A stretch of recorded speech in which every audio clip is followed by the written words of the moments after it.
Hi అండి. ఇలా సింపుల్గా చింతపండు మిరియాల రసం ఎలా చేసుకోవాలో ఈ వీడియోలో చూసేద్దాం.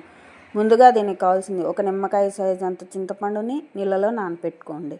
తర్వాత కొద్దిగా మిరియాలు, ధనియాలు, జీలకర్ర, వెల్లుల్లి, కొద్దిగా కరివేపాకు మిక్సీలో వేసేసుకొని కొట్టేసుకొని పక్కన పెట్టుకోండి. తర్వాత మనం ఒక బౌల్ పెట్టుకొని అందులో కొద్దిగా జీలకర్ర, ఆవాలు వేసుకొని మనం మిక్సీ చేసి పక్కన పెట్టుకున్న పేస్ట్ని ఇందులో వేసుకొని కలుపుకోండి.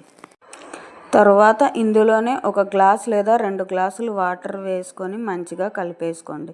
తర్వాత దీనికి తగినంత ఉప్పు మరియు కొద్దిగా కారం పొడి వేసుకొని మంచిగా కలుపుకోండి.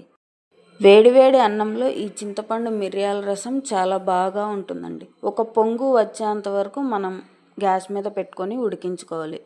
లాస్ట్లో కొద్దిగా కొత్తిమీర వేసుకొని ఒక 5 మినిట్స్ మంచిగా మరగనిస్తే చాలండి. చాలా సింపుల్ అండ్ ఈజీగా రెడీ అయ్యే చింతపండు మిరియాల రసం రెడీ అయిపోతుంది. Thank you for watching.